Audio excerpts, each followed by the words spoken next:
Wonder, Chapter 33, Seeing August. I never used to see August the way other people saw him. I knew he didn't look exactly normal, but I really didn't understand why strangers seemed so shocked when they saw him. Horrified. Sickened. Scared. There's so many words I can use to describe the looks on people's faces. And for a long time, I didn't get it.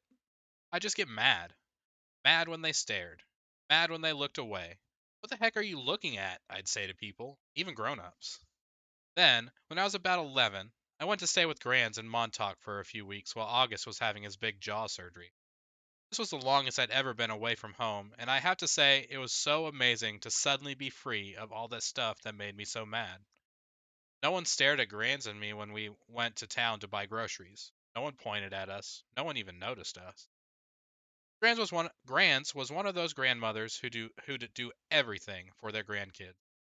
She'd run into the ocean if I asked her to, even if she had nice clothes on. She would let me play with her makeup and didn't mind if I used it on her face to practice my face painting skills. She'd take me for ice cream even if we hadn't eaten dinner yet. She'd draw chalk horses on the sidewalk in front of her house. One night, while we were walking back from town, I told her that I wished I could live with her forever. I was so happy there. I think it might have been the best time in my life. Coming home after 4 weeks felt very strange at first. I remember very vividly stepping through the door and seeing August running over to welcome me home. And for this tiny fraction of a moment, I saw him not the way I've always seen him, the way other people see him. It was only a flash, an instant while he was hugging me, so happy that I was home. But it surprised me because I'd never seen him like that before. I'd never felt what I was feeling before. Either a feeling I hated myself for having in the moment I had it. But as he was kissing me for with all his heart, all I could see was a drool coming down his chin. And suddenly there I was, like all those people who would stare away, horrified, sickened, scared. Thankfully, that only lasted for a second. The moment I heard August laugh, his raspy little laugh, it was over. Everything was back to the way it had been before. But it had opened a door for me, a little peephole. On the other side of the peephole, there were two Augusts. The one I saw blindly, and the one other people saw. I think the only person in the world I could have told any of this to was Grands, but I didn't. It was too hard to explain over the phone. I thought maybe when she came for Thanksgiving I'd tell her what I felt. But just 2 months after I stayed with her in Montauk, my beautiful Grands died. It was so completely out of the blue. Apparently, she had checked herself into the hospital because she'd been feeling nauseous. Mom and I drove out to see her, but it's a 3 hour drive from where we live, and by the time we got to the hospital, Grands was gone. A heart attack, they told us, just like that. It's so strange how one day you can be on this earth, the next day not.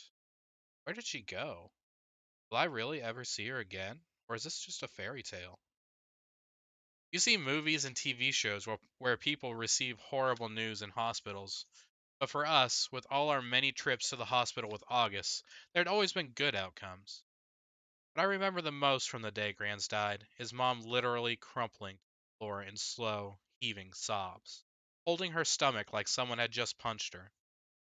I've never, ever seen Mom like that. Never heard sounds like that come out of her. Even through all of August's surgeries, Mom always put on a brave face. On my last day in Montauk, Grands and I had watched the sunset at the beach. We had taken a blanket to sit on, but it had gotten chilly, so we wrapped it around us and cuddled and talked until there wasn't even a sliver of sun left over the ocean. And then Grands told me she had a secret to tell me. She loved me more than anyone else in the world. Even August? I had asked. She smiled and stroked my hair like she was thinking about what to say. I love Augie very, very much, she said softly. I can still remember her Portuguese accent, the way she rolled her R's. But he has many angels looking out for him already, Via, and I want you to know that you have me looking at you. I want you to know that you are number one for me. Are my. She looked out at the ocean and spread her hands out, like she was trying to smooth out the waves. Are my everything. You understand me? I understood her. and I knew why she said it was a secret. Grandmothers aren't supposed to have their favorites. Everyone knows that. But after she died, I held on to that secret and let it cover me like a blanket.